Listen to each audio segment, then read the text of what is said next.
महेश्वरम पांडे कन्या उच्चतर माध्यमिक विद्यालय दमोह में माध्यमिक शिक्षक के रूप में पदस्थ हूँ।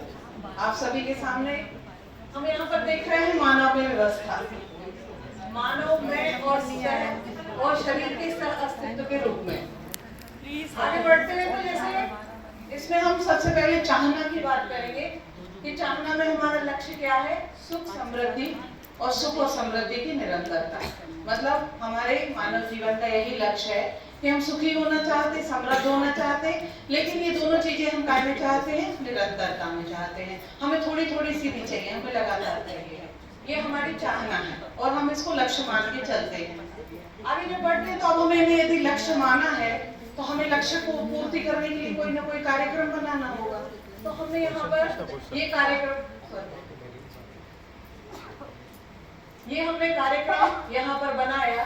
तो कार्यक्रम में बना रहे हैं हम कि व्यवस्था में जीना और संगीत हार्मनी में जीना, व्यवस्था में जीना सुख के लिए और समृद्धि के लिए।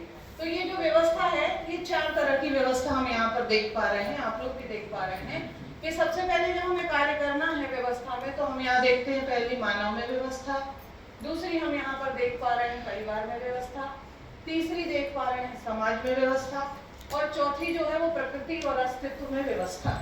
4 प्रकार की व्यवस्थाएं हैं जिनके द्वारा हम इन लक्ष्य को प्राप्त कर सकते हैं। आज हम यहाँ पर मानव में व्यवस्था पर बात करने के लिए हैं।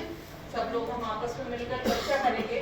तो मैं जो आपके सामने मैंने ये प्रस्ताव रूप में रखा है कि मानव में व्यवस्था प्रस्ताव है, आप माने या ना माने या आपके ऊपर निर्भर करता है, लेकिन आप इसको माने इसके लिए इसको जांचें। जांचना कैसे है? सहज स्वीकृति के आधार पर इसको जांचना है और फिर हम इसको अपने जीवन में करके देखेंगे। जीवन में करने के लिए जब हम इस व्यवस्था को अपनाएंगे तो हम व्यवहार में, कार्य में इसको मानेंगे। तो व्यवहार में मानेंगे तो मनुष्य के साथ हमारा मतलब व्यवहार प्रदर्शित होगा और जब हम कार्य में जाएंगे तो शेष प्रकृति के साथ कार्य रूप में मानव में व्यवस्था को हम देखने का प्रयास करेंगे। जी,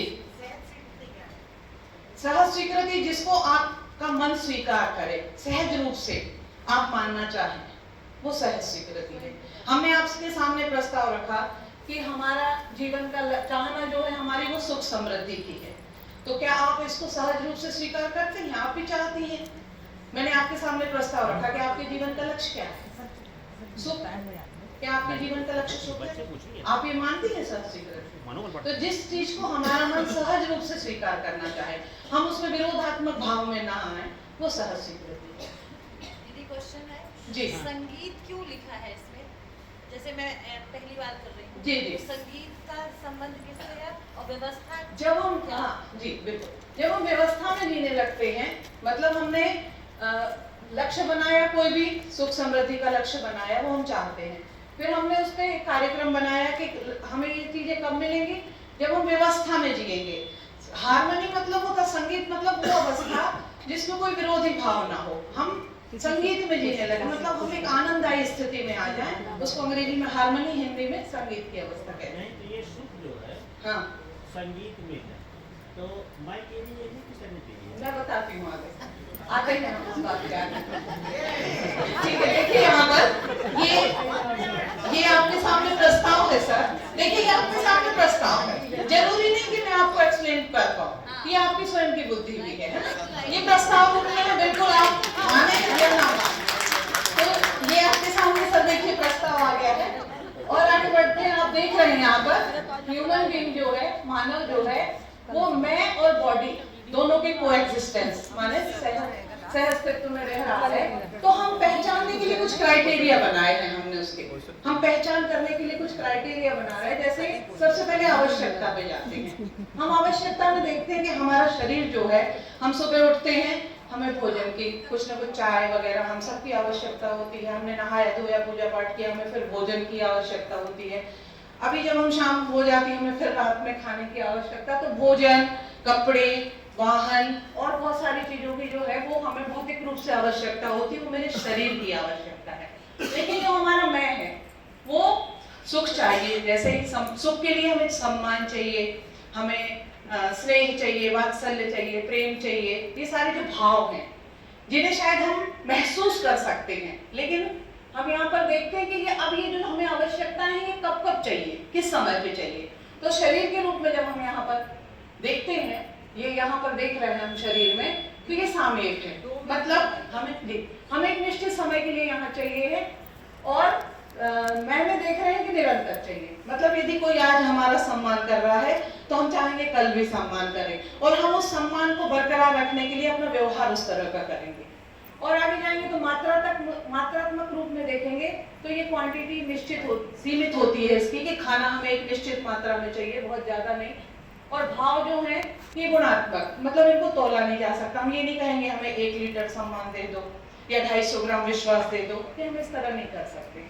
लेकिन इनकी पूर्ति जो है, ये यहाँ देख रहे हैं, ये भौतिक रासायनिक वस्तुओं से होती है, और यहाँ पर इसकी जो पूर्ति है सही समझ और सही भाव से होती है। एक मिनट, हाँ, अब आप देख सकते हैं यहाँ पर कुछ प्रश्न आए हैं।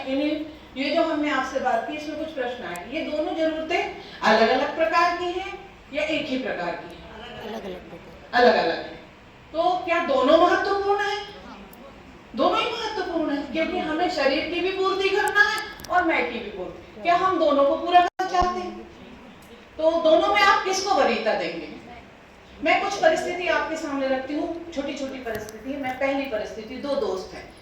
जो दोस्त है, एक थोड़ा धनवान हो गया है, एक थोड़ा गरीब है। तो गरीब दोस्त जो है धनी दोस्त के घर जाता है, पहुंच गया उसके घर, उसके नौकर आया, दरवाजा खोला, बढ़िया उसको बैठा ला उसने, और कहा बैठिए साहब आ रहे हैं। उसने उसको चाय दिया, नाश्ता दिया, और लगभग वो 1 घंटे इंतजार करता रहा, बैठा रहा, और उसने फिर कहा आगे कि साहब थोड़े व्यस्त हैं, आपसे कल मिलेंगे। अब आप बताइए, क्या वो दोबारा उनके घर आएगा? क्यों नहीं आएगा? क्योंकि उसके शरीर की पूर्ति हुई है, लेकिन उसके मैं की पूर्ति नहीं हुई। फिर दूसरी परिस्थिति, वही दोस्त मान लो है, दूसरी परिस्थिति में है कि दोस्त के घर वो गया, दोस्त मिला, दोस्त ने 1 घंटे तक खूब बातें की, लेकिन उससे पानी तक का नहीं पूछा। तो क्या करेगा वो?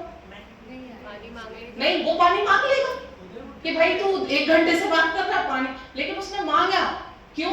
क्योंकि उसके मैं की पूर्ति हुई है, उसका दोस्त उससे बात कर रहा, सम्मान से बात कर रहा। एक और आखिरी परिस्थिति कि दोस्त के घर गया, वो दोस्त ने बहुत स्वागत किया, मिला जुला, अच्छा खाना खिलाया, और जब वो घर जाने लगा तो उसने कहा कि चलो मेरी गाड़ी तुम्हें छोड़ देगी, तुम्हें परेशानी ना हो। और जब वो गाड़ी में बैठ गया तो बोलने लगा कि तुम्हारे घर कभी कभी ऐसा खाना बनता होगा, और शायद ना भी बनता हो क्योंकि तुम्हारी परिस्थिति नहीं है, तो जब भी तुम्हें लगे ना ऐसा खाने की इच्छा हो तो मेरे घर आ जाया करना। क्या वो आएगा? नहीं आएगा, क्योंकि उसका मैं फिर आहत हुआ है, भले ही उसकी पूरे शरीर की पूर्ति हुई है। तो यहाँ पर हम देख रहे हैं कि ये जो क्रम है, इन दोनों के बीच की वरीयता का जो क्रम है, तो क्या है? यही दोनों का कोएग्जिस्टेंस है।